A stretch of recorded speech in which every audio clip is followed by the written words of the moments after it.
Hej og velkommen til. I dag skal det handle om tryghed.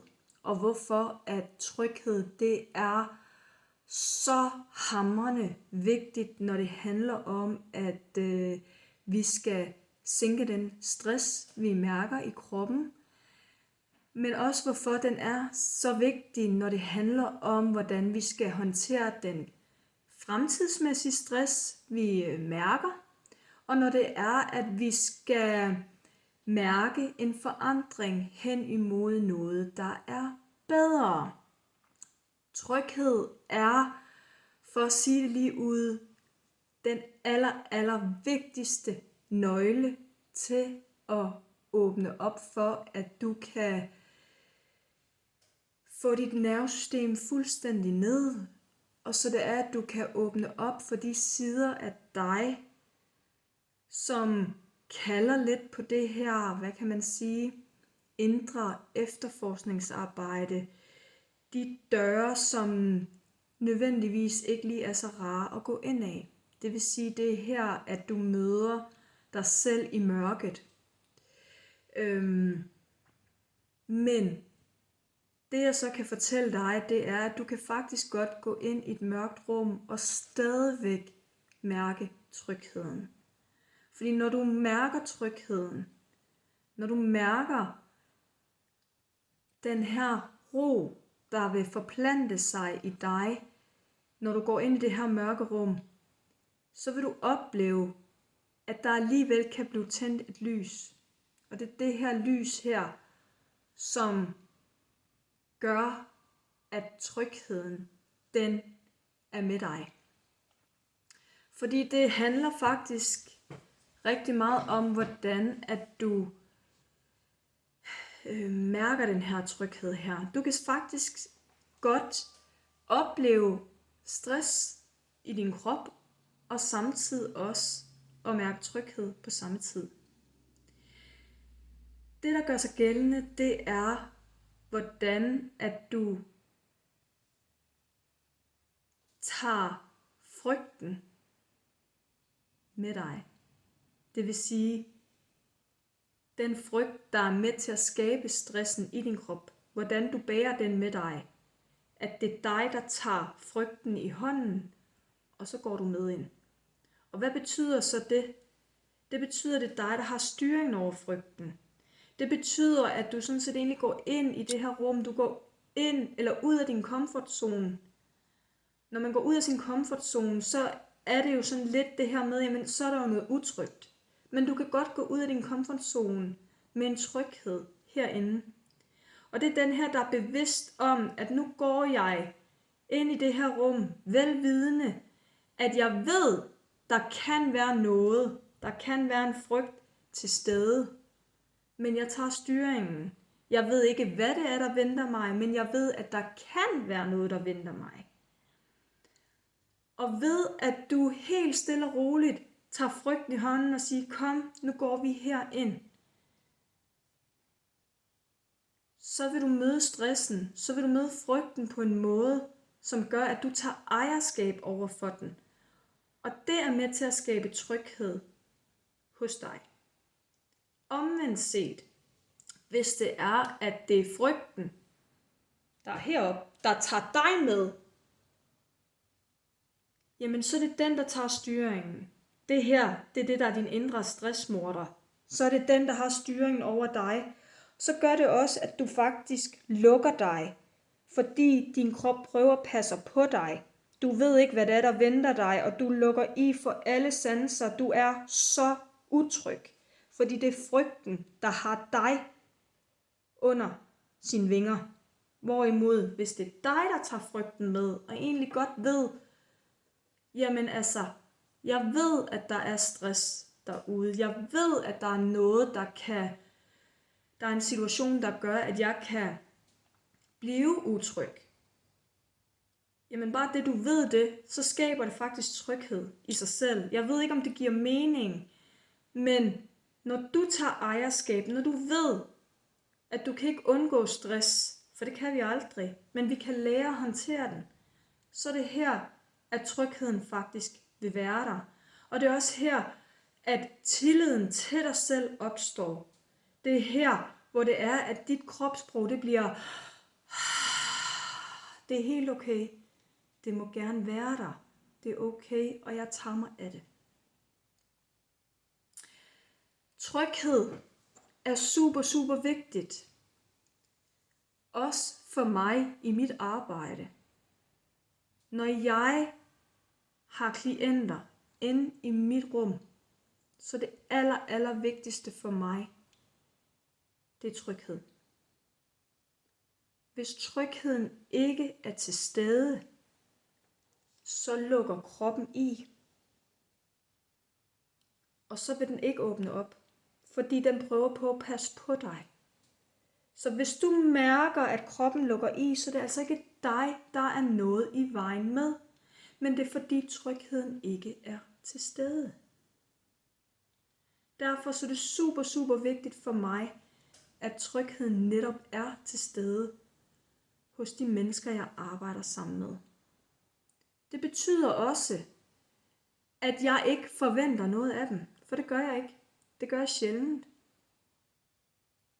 De skal have lov til at være dem, de er. Tryghed kommer før metode, værktøjer osv. Hvis trygheden ikke er til stede, så kan du ikke forandre noget som helst. Trygheden er med til, at du som menneske har lyst og tør åbne op for at fortælle, hvad det er, at du har på hjerte. Og tro mig, din krop skal nok fortælle dig det, fordi at så har du lysten, og det mærker du. Men hvis du kan mærke, at den, du sidder overfor, spørger dig om nogle ting, der kan være svære at sætte ord på, så er det ikke fordi, det er dig, der er noget i vejen med. Så kan det være, at det ikke er der, at trygheden udspiller sig. Det kan være, at du føler, at der er et indvendigt pres på dig, fordi at nu har du modtaget en behandling. Det kan være i det offentlige, du har modtaget en behandling. Nu er det klart, nu kom du igennem nåleøjet. Nu har du fået det her psykologforløb. Igennem det her, den her kommune, eller det her sygehusregi, eller hvad det nu kan være. Ikke? Nu har du kommet igennem nåleøjet, fordi nu har du ventet i flere måneder på at komme igennem. Så nu vil du rigtig, rigtig gerne have, at der også sker noget, og nu håber du på, at nu kommer du igennem. Og det første, du møder, når du så kommer hertil, det er lidt det her indvendige pres. Det her indvendige pres om, at du skal præstere, du skal yde noget, og hvis de for eksempel spørger dig om, jamen hvad mærker du lige nu? Så ved du ikke, hvad du skal svare, fordi du kan jo ikke mærke dig selv, du ved ikke, hvad du mærker, fordi du har lukket ned for dig selv. Og det, der opstår i dine tanker, det kan måske være, hvad er det, hun gerne vil have, jeg skal svare? Og svarer jeg nu det rigtige? Er det, hun gerne vil have, at jeg mærker ro lige nu, eller jeg mærker, at jeg er urolig, eller det bliver for fluffy, det bliver for abstrakt. Og allerede der vil du formentlig mærke, at du ikke føler dig mødt, du føler dig ikke set, du føler dig ikke hørt. Du føler også, at du skal være inde i en bestemt kasse, fordi nu har du fået tildelt så mange samtaler, og vi skal nå det på den her samtale her, eller på de her samtaler, så skal vi nå at have dig tilbage på arbejdet igen, eller hvad det nu er, målet er. Men det er ikke sikkert, at du føler, at de ser mennesket bag. Fordi det hele, det er sat op i systemer. Det hele er sat op i, at nu skal du passe ind i en kasse. Noget, de kan evaluere på. Fordi oven i hatten har du måske også fået at vide, at du kan ikke have 2 forskellige forløb i gang. Du kan ikke være i 2 forskellige psykologforløb, eller du kan ikke både være i et psykologforløb, og så være hos en psykoterapeut, eller være hos en metakognitiv terapeut, eller hvad det nu end måtte være. Fordi så kan de ikke måle på det. Så kan de ikke måle på, om det, de gør, om det er det, der har virket. For mig at se, er det egentlig bullshit, for det er ikke fuldstændig ligegyldigt, så længe at det virker. Målet er jo at få dig til at få det godt med dig selv igen. Få dig til at kunne leve det liv, du gerne vil. Målet er dig. Målet er dig at se dig som menneske. Ikke at se, at du passer ind i et system. Men at se dig som menneske. Og for at kunne det, så kræver det tryghed. Mange gange, når det er, at man får tildelt, nu har jeg fået 12 psykologtimer, ikke? Jamen, så kan du så i en begrænset omfang vælge dem, som du har lyst til, inden for en radius 20 kilometer, eller hvad ved jeg. Altså, der er nogle bestemte, du kan vælge imellem, og oftest så er der jo lange ventelister. Så er der måske kun 1 eller 2 at vælge imellem. Og det kan også føles som et pres, fordi det er ikke sikkert, at du lige mærker den kemi. Det er ikke sikkert, at du lige mærker den tryghed. Det var ikke lige dem, du ville have valgt til at starte med, så du må nøjes. Du må nøjes med det, der er. Men hvis du allerede fra starten der mærker, at kemien ikke er der, trygheden ikke er der, så kommer du ud med det, nu siger jeg resultat, men du kommer ud et sted, hvor du faktisk startede. Du føler ikke, du har fået den hjælp, som du havde brug for. Og det er i sig selv faktisk en kæmpe udfordring. Det er en kæmpe problem. Og det er her, hvor du også føler, at du har prøvet alt. Du har virkelig prøvet alt. Og der er det bare at sige, nej, det har du ikke. Du har ikke prøvet alt. Du er bare blevet tom for idéer. Fordi du er træt. Fordi følelsen af at have prøvet alt, den er til stede. Og det er der ikke noget forkert i. Men også fordi du er ikke tryg. Og tryghed er super, super vigtigt for at kunne åbne sig op. Tryghed er det, der gør, at du og dit nervesystem, det lander. Og du kan læne dig tilbage og fortælle din krop, her der er ingen fare på færde, her der er det helt okay. Jeg skal ikke føle mig presset til at dele noget, hvis ikke jeg har lyst til det. Og din krop skal nok fortælle dig, når du har lyst til det. Vores krop er fantastisk. Og du skal bare vide, der er ikke noget galt med dig, fordi du ikke har lyst til at dele ud af det. For der er ikke noget, du skal, udover at passe på dig selv og lytte til dig selv. Jeg ved ikke, om det giver mening. Men for mig er tryghed det aller vigtigste, når jeg arbejder med mennesker. Jeg arbejder ikke med maskiner. Jeg arbejder ikke med døde ting. Jeg arbejder med mennesker. Og mennesker er ikke ens. Og mennesker skal heller ikke behandle ens. Men der kan være nogle paralleller, og der kan være noget, der minder om hinanden. Men når du kommer til mig, så er du eksperten i dit liv. Så kan det godt være, at du sidder lidt her og tænker, ej Maria, jeg er ikke ekspert overhovedet. Men jo, det er du faktisk. Fordi du ved, hvordan du tænker. Du ved, hvordan og hvad du føler. Og du ved, hvad du har oplevet i dit liv. Du ved også, hvad det er for nogle drømme, du har. Det ved jeg ikke. Derved gør det dig til eksperten i dit liv. Og det er der aldrig nogen, der kan tage for dig.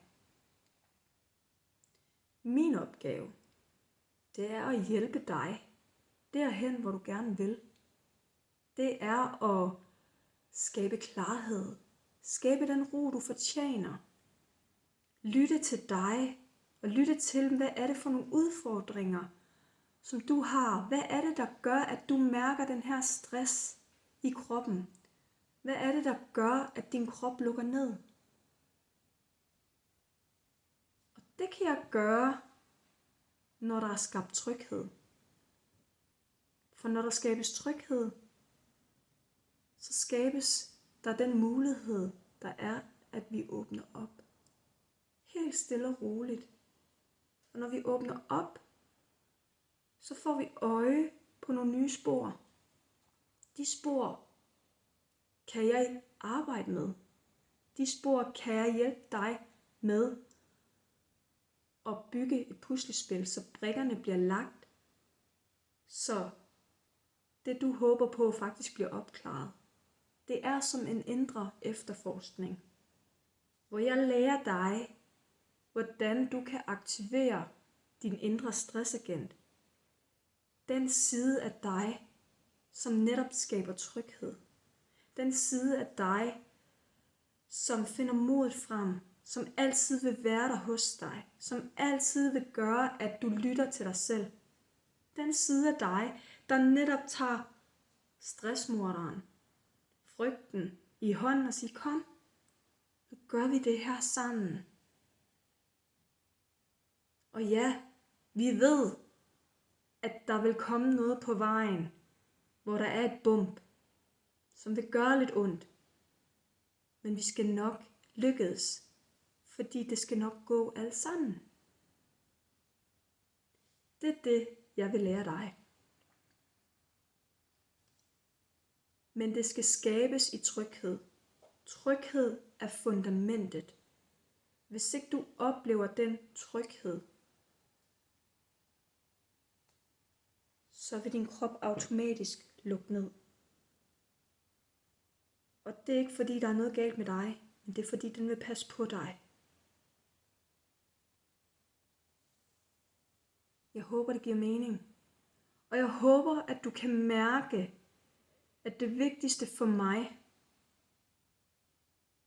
når jeg arbejder med mennesker, det er, at jeg ser hele mennesket. Jeg ønsker ikke at presse nogen ned i en kasse. Fordi vi mennesker, vi er ikke her i verden for, at vi skal passe i en kasse. En ting er, at vi kan ønske os struktur, som kan fornemmes og føles som om, at man er i en kasse, fordi hertil ikke længere, her kan vi føle os trygge. Det er en ting. Det er noget andet. Det er okay. Men vi er først og fremmest mennesker. Og vi har hver vores historie. Vi har hver vores egenskaber. Og ikke nok med det, vi har lov til at være her i verden som dem vi er. Og det skal kunne rummes. Det skal der være plads til. Fordi det er lige præcis der, når du føler, at du kan få lov til at være dig, som det menneske du er.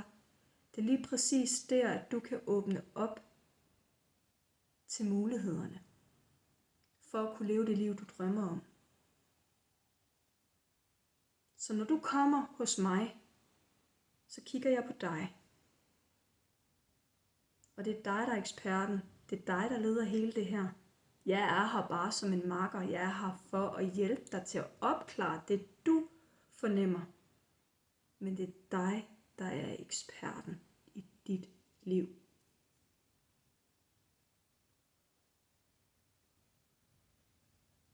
Det var lidt om tryghed, og jeg håber, at det gav mening. Ja. Jeg tror faktisk ikke, der er så meget mere at sige. Andet end tusind tak, fordi du har lyttet med. Og igen, det kan være, at der er noget, der strider imod, at det jeg siger her, det er helt okay. Jeg forventer ikke, at du skal forstå det lige til at starte med overhovedet. Og det er jo netop det, der er hele gaven i det her. Mange gange, når det er, at vi får noget at vide fra starten af, jamen så er det ikke sikkert, at det er der, det lige lander hos dig. Og det er helt okay. Det betyder ikke, at der er noget galt med dig overhovedet. Det betyder bare, at nogle gange, så skal man lige have lov til lige at lade det lande. Og så er det først efter et par dage, hvor man måske havner i en situation, så lige pludselig, så giver det lige pludselig mening. Og det er det, der er hele essensen af det her med at gå på opdagelse i sig selv. Der er ikke noget, der er rigtigt og forkert. Og nogle gange, så får man et spor, som leder til et andet spor. Og når man så har alle sporene samlet, og får det sat op på en opslagstavle, så lige pludselig så danner der sig et helt billede. Og lige præcis i det billede, der lander klarheden, der lander roen. Og så kan man, nu giver det mening. Ikke? Og det gør det, fordi at du har tillid til dig selv, og du mærker trygheden. Trygheden er til stede lige præcis der. Tak fordi du lyttede med. På gensyn en anden gang, hvor jeg tager et andet emne op.